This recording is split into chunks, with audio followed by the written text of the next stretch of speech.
Bendito sea el nombre del Señor. Quisiera que usted abra su Biblia ahí sentadito donde usted está. Aleluya. Abra por favor su Biblia en el capítulo 13 del libro de Mateos. Gloria al Señor. El capítulo 13 en el verso 23 de Mateo. Capítulo 13 del 23. Si usted pasa la vista por ahí, ahí en el 23 dice: para la gloria del Señor. Mas el que fue sembrado en buena tierra, este es el que oye. Gloria a Dios. 13 de Mateo, verso 23. El que fue sembrado en buena tierra, este es el que, ¿qué cosa? Cuando la semilla es sembrada, ¿cuál es el deber de un discípulo? Un discípulo, ¿cuál es el deber? Sembrar la semilla que su Señor le pone en su mano. El Señor pone la buena semilla. El buen Señor pone ¿qué cosa? La buena semilla en el buen discípulo, con el fin de que esa buena semilla sea sembrada en un buen terreno. ¿Qué cosa necesitamos? Necesitamos tener al Señor, el buen Señor, como Señor. Porque antes éramos esclavos de un Señor malo. Nos tenía esclavizado en el pecado. Éramos esclavos del pecado. Pero el Señor bueno nos compró con su sangre. Nos dio el privilegio de ahora ser pertenencia del Señor Jesucristo. Cuando estábamos muertos, dice Efesios capítulo 2, verso 1, dice que cuando estábamos muertos en delitos y pecados, gloria a Dios, estábamos mal con Dios y con los hombres, delitos aquí abajo y pecado con Dios. Aleluya. ¿Qué hizo él? Cuando estábamos muertos, Pedro, en delito y pecado, él nos dio vida juntamente con Cristo. Él nos dio vida porque él compra a alguien que está muerto. Existe, pero está muerto. ¿Qué necesita alguien que está muerto? Vida. Decíamos en la clase pasada que Dios sanó el vientre de Sara, sanó el vientre de Rebeca, sanó el vientre de Raquel. ¿Por qué lo sanó? Porque estaban enfermos. Cuando Dios quiere sanar, lo único que se necesita es que alguien crea que Dios lo puede hacer. Cuando alguien decide creer, entonces ¿qué hace? Se desviste de la incredulidad, se desviste de la duda. Las personas que son fatalistas, eso da pena. El que es pesimista, el que vive todo el tiempo triste, atribulado, buscándole falta a los otros, con un espíritu de sospecha, todo lo que ve le pone falta. Cada cosa que oye de una vez lo duda, dice, no, ok, está bien, sí, quédate con tu fe, pero yo como que te cuestiono. Y entonces el que se acerca a Dios tiene que creer que Dios es capaz.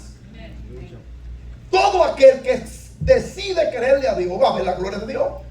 Ahora, ¿cuál es el gran problema? Que nosotros por naturaleza somos incrédulos. Por naturaleza tenemos un mal que nos arrastramos, que nos dice a nosotros que podemos por nuestra propia cuenta lograr cosas buenas. Pero ¿qué cosas buenas tenemos los seres humanos? ¿De dónde vamos a conseguir esos recursos que no sean Dios? ¿Qué es lo único que me puede ayudar a mí? Reconocer mi condición caída. El ser humano es completamente incapaz de salvarse. Es una bancarrota total. El ser humano necesita rendirse a los pies de Jesucristo para que pueda tener esperanza de vida eterna. Por eso es que dice Efesios 2:1 que cuando estábamos muertos en delitos y pecados, Él nos dio vida. Porque cuando Cristo murió y resucitó a todo aquel que quiere creer. ¿Usted cree que él resucitó al que no quiere creer? El que se cohíbe de creer. Al que se cohíbe de aceptar la promesa de Dios. No, se salva el que cree. Por eso dice Marcos 16:15. Y este evangelio del reino, este evangelio de salvación, de liberación, de sanidad, de santidad, de vida, será predicado. Eso es la gran comisión. Usted se cree que un verdadero creyente, porque el verdadero creyente pasa a ser discípulo. Porque el verdadero creyente es salvo, pero no es discípulo. Tiene que pasar de buen creyente a ser, ¿qué cosa? Discípulo. Entonces el discípulo es el que entiende. Aquí lo dice. El discípulo llega a ser discípulo porque la palabra de Dios fue sembrada. Es una tierra fértil. Es una tierra buena. Esa palabra lo convence. Y él no simplemente dice, bueno, ahora yo he sido librado de la condenación. Romanos 8:1, ninguna condenación hay para los que están en Cristo. Aquellos que dejan de andar conforme a la carne y deciden por amor a su Dios, por amor a la palabra, por amor a sí mismo, decide andar conforme al Espíritu. Ahora, ¿cuánto me va a costar a mí andar conforme al Espíritu de Dios? ¿Cuánto tú crees que te va a costar a ti andar conforme al Espíritu Santo? A la luz de la palabra, conforme a lo que Dios exige. Eso te va a costar a ti nada, no todo. Te lo va a costar todo. Porque Dios te lo da todo, pero te lo pide todo. Dios jamás te va a aceptar la limosna que tú quieras darle. Jamás te va a aceptar lo que decir. No, es que Dios lo coge así. Dios te coge eso por hoy, pero mañana quiere más. Hoy te dice, pues a mí está bien, yo te abrazo y te beso, yo te cuido, yo te sostengo. ¿Sabes una cosa? Yo te voy a consolar. Pero yo quiero mañana que tú entiendas que la viuda dio su único sustento. Y no estoy hablando de cosas económicas, estoy hablando de corazón, lo que hay en el alma. Las decisiones, la voluntad, hermano. Y entonces, cuando el creyente deja de ser creyente, cuando el creyente pasa de creyente salvo a ser discípulo, es porque ha pasado algo en la vida de ese hombre. Dice la Escritura en el verso 23: mas el que fue sembrado en buena tierra, este es el que oye. Ese es el que oye, que escucha la voz de Dios, la voz del Espíritu. Escucha el contenido de la palabra de Dios. ¿Y qué hace cuando escucha, cuando oye? Porque cualquiera persona puede recibir, pero no hay acción en él, no es práctico. Los oidores son muchos. Usted sabe los oidores que hay que están en las iglesias oyendo nada más. Pero los hacedores cruzan al otro lado. Los hacedores dicen, pero yo tengo que ser práctico porque no puede hacer que yo me quede pasivo. Yo tengo que ser práctico a lo que ya entiendo, a lo que ya recibo, a lo que ya tengo. Yo tengo que convertirme, tengo que dejar. Mire, Jesucristo convirtió el agua en vino. En otra palabra, todo el mundo, ¿qué cosa quería? Mira, para que la fiesta pudiera seguir, se necesitaba un juguito como Jesús. Gloria a Dios. Entonces, ¿qué sucedía cuando se llegó el momento de que la fiesta terminara? Porque la fiesta iba a pasar. Pero ¿qué les dijo Jesús a los que estaban sirviendo? ¿Qué les dijo Jesús a los mozos de la fiesta? Busquen, ¿qué cosa? Tinaja. ¿Para qué? Para poner, ¿qué? Agua. En otras palabras, comenzamos con ¿qué? Con agua. ¿Qué les dijo Elías a la viuda? Gloria a Dios. Ya, exactamente. ¿Qué le dijo Jesús a la samaritana? Un poquito de agua, pero después lo quiere todo. El Señor Jesucristo comienza con un poquito de agua y después dice, búscame la torta. Porque Él quiere que yo entienda de que Él no va a reservarse. Él no va a reservar nada. Él no va a tener límite. Él no da su espíritu por medida. Lo que Él pone delante de nosotros lo pone completo. Dios no da cosa media. Dios da lo mejor. Y para eso tenemos nosotros que prepararnos espiritualmente para poder. ¿Usted recuerda cuando Jesús le dijo, hay cosas que yo quisiera decirle, pero no se las voy a decir porque ustedes no las pueden sostener? Yo quiero decirle a ustedes ciertas cosas, pero ¿para qué se las digo? No las van a poder sostener. ¿Pero y por qué? Porque lamentablemente nosotros estamos, ¿sabe cómo? ¿Cómo estamos? En la orilla. ¿Y qué les dijo Jesús a los discípulos? ¿Me escuchan, hermanos? Amén. ¿Qué les dijo Jesús a los discípulos? Que bogara mar adentro. ¿Y por qué? Porque en la orilla, ¿qué es lo que usted cree que es en la orilla? Cuando la persona no ha madurado, es en la orilla que está. Dando vuelta a la orilla, pero métete para adentro. Busca lo que hay dentro, porque dentro hay cosas que tú no has visto. Yo no puedo recibir lo que yo quiero si yo no hago lo que nunca he hecho. Tengo que hacer lo que nunca he hecho y Dios se agrada si yo cruzo al otro lado. Yo tengo que dejar de ser, yo tengo que aprovechar que soy un creyente salvo para ganarme a otro. Porque los discípulos se reproducen. Hasta que un creyente no se reproduce, es un creyente egoísta, salvo, y hasta su salvación la puede poner en juego. Porque que no entiende que otro tiene que llegar al cielo a través de él. Porque si no fuera así, hermano, ¿cómo la gente va a venir al evangelio? ¿O usted cree que esto es algo así de que por arte de magia? No, hermano, la gente se salva cuando alguien lo discipula. Y todo el que usted ve que es salvo y nadie lo ha discipulado y nadie lo confronta con la palabra y nadie le dedica tiempo, nadie le dedica, hermano, hasta que la persona no recibe discipulado, no recibe tiempo de calidad, hermano. Pero no solamente darle entrenamiento y darle seguimiento, no. Pelear en oración por él. Venir donde Dios, Señor, mira, convéncelo tú porque mis palabras no resuelven. Porque a veces yo te digo lo mejor de mí, pero cuando tú me ves a mí, dices, mejor que se calle el pastor ese. Porque dice cosas que no hace. Y eso es donde el enemigo de nosotros nos acusa. ¿Me escuchan, hermanos? Amén. ¿Por qué nos acusa? Porque nosotros decimos una cosa y hacemos otra. Y el enemigo nos acusa porque Satanás, el adversario, diablo significa acusador. El acusador está ahí diciéndonos a nosotros, tú no sé por qué tú no te callas ya. Pero eso es lo que el enemigo quiere, que yo me calle. Pero si yo me callo, la piedra va a hablar. ¿Cómo es posible, hermano, que alguien que ahora es un discípulo de Cristo, de que no pueda coger la pena, la lucha para ver quién se le va a perder a su lado? Por años yo sentía esa acusación, con toda honestidad se lo digo. Y yo no creo que yo fui un discípulo mediocre nunca. Yo no creo, yo siempre lo mismo, yo nunca he cambiado, yo siempre soy la misma persona en los asuntos espirituales, en los asuntos de discipulado.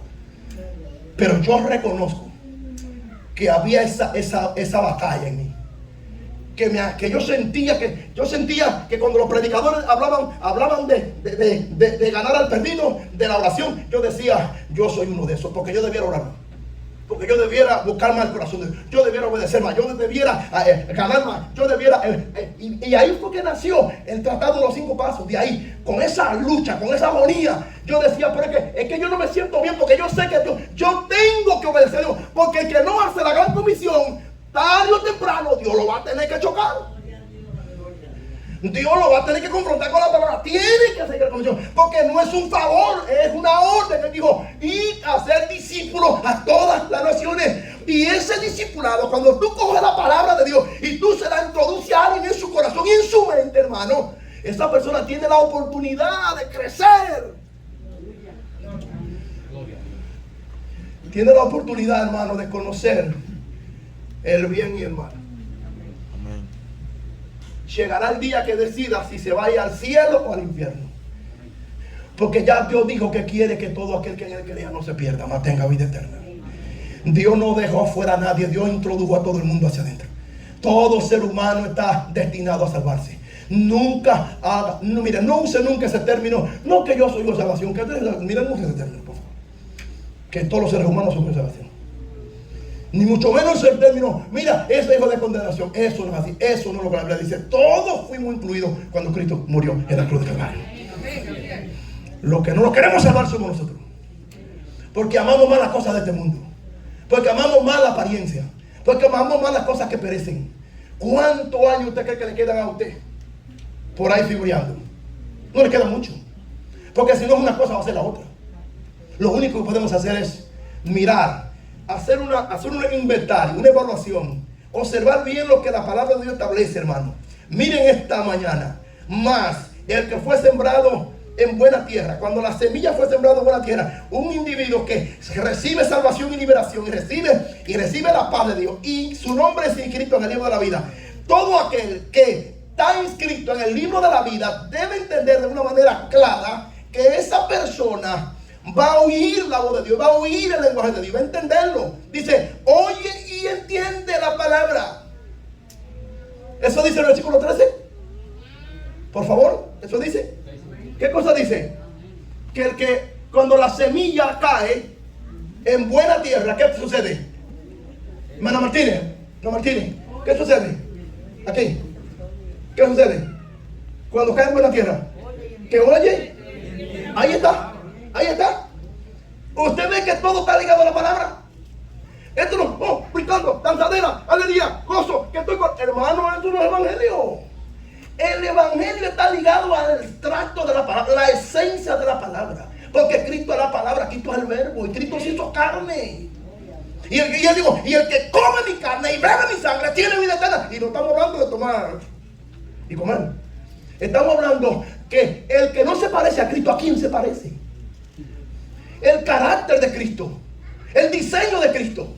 Que tenemos nosotros que mirar la realidad. Y es que si no nos parecemos a Cristo, entonces ¿a quién nos parecemos? En actitudes tenemos que ser. Por eso fue que Jesucristo dijo, ¿y por cuál de mis buenas obras me quedaría apedrearme? Todo aquel que es salvo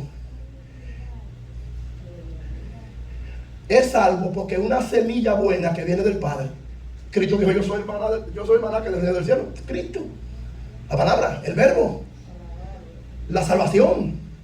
Cristo viene, se hace hombre, paga la cruz del Calvario para que todo aquel que en él quiera no se pierda. Entonces, todo aquel que abre su corazón con toda su mente y toda su fuerza, con toda sinceridad, el Señor Jesucristo le toca la puerta, y cuando Él le abre, el Señor Jesucristo entra a casa. Y yo sé, hermano, que es así, porque yo he vivido esa vida nueva de Cristo viviendo en mi vida, en mi familia, en mi casa. Yo lo sé, Él es así. Y cuando no le gusta, dice, no, mire, hermano, hay un momento que yo digo, ya se ofendió el Señor, no le gustó eso, no le gustó. Y de una vez me doy cuenta, y de una vez hago así, espérate. Y en mi mente yo veo cuando Él me dice, mira, echa para atrás, echa para atrás, mira, aquí. Acá, hermano, ellos no hay nada. Yo no sé si Marlene me está escuchando. Ellos no hay nada como la dirección del Espíritu de Dios, como la guianza del Espíritu Santo. Pero no hay guianza si no hay palabra. Es que la palabra es viva y eficaz y es más penetrante que toda espada doble filo. Penetra, dice Hebreos 4:12, penetra hasta partir el alma, el espíritu y los tuétanos de los huesos. ¿Y qué vamos a hacer con las escrituras entonces? Produce vida, produce fe. Cuando esa palabra te produce la fe que te lleva a obedecer, tú vas a vivir para Dios. Y aquí dice que la persona oye, ¿y qué cosa hace? ¿Y qué más? Oye y entiende ¿qué cosa? La palabra. Usted ve que se trata de lo que dice Dios, la palabra. Y entonces ¿qué sucede? Después que entiende la palabra, da fruto. ¿Y qué dijo Cristo? Y por los frutos los conoceréis. Él le dijo al mundo que nos rodea a nosotros, por los frutos de ellos, los frutos de Dios en su vida, tú vas a conocer si es o no es. Cuando Dios quiere dar a conocer a sus hijos, el Espíritu Santo logra los frutos. Y entonces sucede lo hermoso, que dice, da fruto. ¿Y qué sucede? Produce. Cuando la persona se reproduce, ¿qué fue lo que pasó? Produjo. Hasta que el individuo no se reproduce, produjo. Nada más es bulto. Nada más es cántico y aleluya. Hermano, lo más difícil es tú tener que confrontarte a ti mismo. Lo más difícil cuando tú tienes que decir, ¿sabe una cosa? Eso como que no se ve puro. Eso como que no se ve, como que mira, David, mira, ni lo pienso otra vez, porque eso como que no, como que el Dios tuyo no te lo aprueba. ¿No te parece que no te lo aprueba? Pero cuando la persona dice aquí, cuando la palabra es sembrada, Cuando un terreno es fértil, la palabra de Dios, la buena, llega, da fruto y produce 160, 30 por 1. No hay duda, hermano, eso no falla. ¿Alguien puede decir amén? Amén. Verso 24.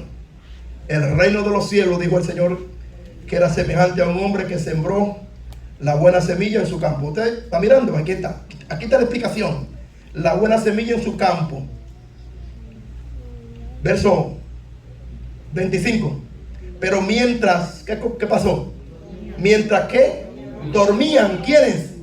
Los hombres. Aleluya. Los buenos sembradores, los buenos discípulos. Mira el peligro que cuando el bueno no hace el bien. ¿Por qué usted cree que el malo hace el mal y no le remueve la conciencia? ¿Por qué usted cree que el malo hace el mal? ¿Por qué usted cree que el malvado engaña a todo el que puede engañar, a todo el que consigue engañar, a todo el que logra engañar? Y Dios lo deja que engañe para que llegue al colmo. Porque su conciencia está enferma. Y cuando la conciencia enferma, se enferma todo lo que el ser humano tiene. ¿Por qué usted cree que Dios lo deja? Gloria al Señor. Entonces, ¿qué se necesita? Una realidad. Aquí aparece que cuando, gloria al Señor, cuando la palabra es sembrada, gloria a Dios, se necesita velar en oración. No se puede llevar a cabo una tarea si no persistimos, insistimos consistentemente, continuamente, orando delante de Dios. ¿Para que Dios qué cosa?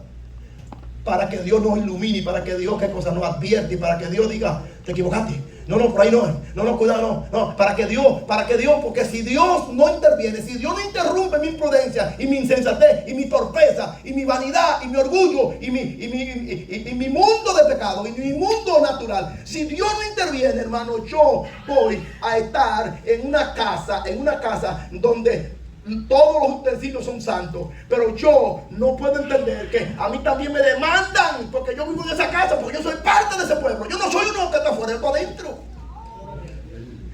Y como yo tengo tantos privilegios, tengo que tener cuidado. El verso 25 dice: mientras dormían los hombres, mientras los buenos discípulos, mientras los buenos obreros dormían, vino su enemigo. Ahí está. Usted ve que son dos reinos. Vino su enemigo. Tenemos que discernir el reino enemigo por dónde va a atacar. El reino enemigo lo que no vas a hacer para derribarnos y tumbarnos la estabilidad, el balance. Tenemos que cuidar que no nos encuentre a nosotros dormidos. Vinieron los enemigos. Ahí está. Que nos engañen. ¿Y qué hicieron ellos? Ellos sembraron la cizaña entre el trigo. Aleluya, y se fue. Usted ve, ese es el peligro. Que cuando nosotros vengamos a darnos cuenta, el engaño está en casa. El engaño está en mi mente, en mi corazón. Pero ¿por qué está el engaño? Porque Jesús habló y dijo, los discípulos estaban contentos porque habían visto demonios salir, enfermos sanarse. Y ellos dijeron, vemos los demonios sujetarse. Observamos cómo el mover del espíritu controla la atmósfera diabólica. Y entonces Jesús dijo, pero tengan cuidado que yo vi a Satanás como un rayo. Así que no se den mucha pompa, porque ¿saben una cosa? Si van y se quedan dormiditos, todos. ¿Se recuerdan las 5 vírgenes que se quedan todas dormidas? Puede ser que los malos, los enemigos del bien, aprovechen y siembren la mala semilla. Y cuando la semilla entró, hermano, para sacar la mala semilla no es fácil. Porque la semilla buena, el camino estrecho, son poquitos los que caminan por ahí. Pero el ancho camina mucha gente. Por eso es el peligro. Por eso es el peligro. Bendito sea el nombre del Señor. Pero dice aquí, y cuando salió la hierba y dio fruto, entonces apareció también la cizaña. ¿Cuándo apareció la cizaña? ¿Cuándo? Gloria a Dios. Mira, por eso decíamos ahorita, y termino, no descubra sus enfermedades del cuerpo cuando ya no hay remedio. Descúbrala con un tiempo para que reciba ayuda, porque después lo que queda es el lamento. Así son los males espirituales. No descubra su problema espiritual después que ya usted no tiene fuerza ni para disparar un revólver, ni más con un cañón. Tiene que evitar ser engañado, evitar que sea sorprendido, evitar que cuando tú vengas a darte cuenta ya todo esté en control del enemigo.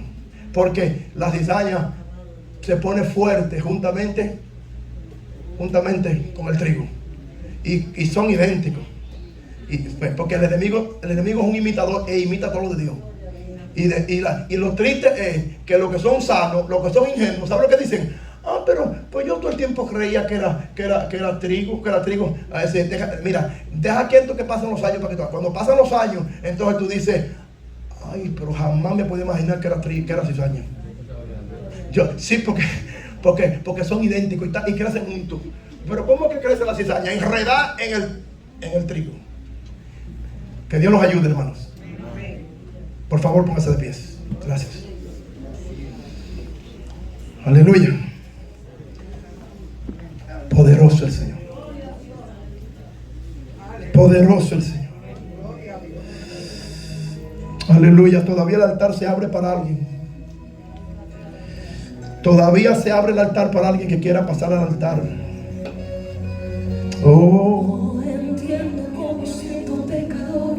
Le voy a pedir al hermano José Guzmán que se acerque para que tenga la amabilidad de cierre el culto de oración.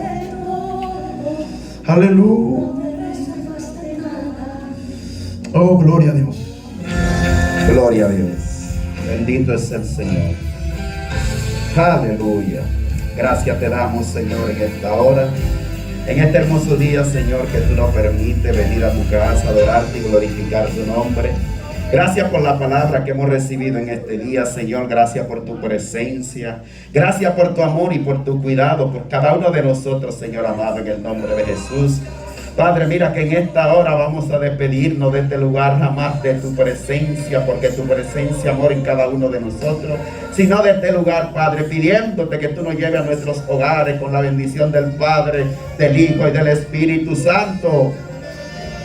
Y el pueblo que espera al Señor dice, sin paz, sin santidad y amor, Dios le bendiga y Dios le guarde.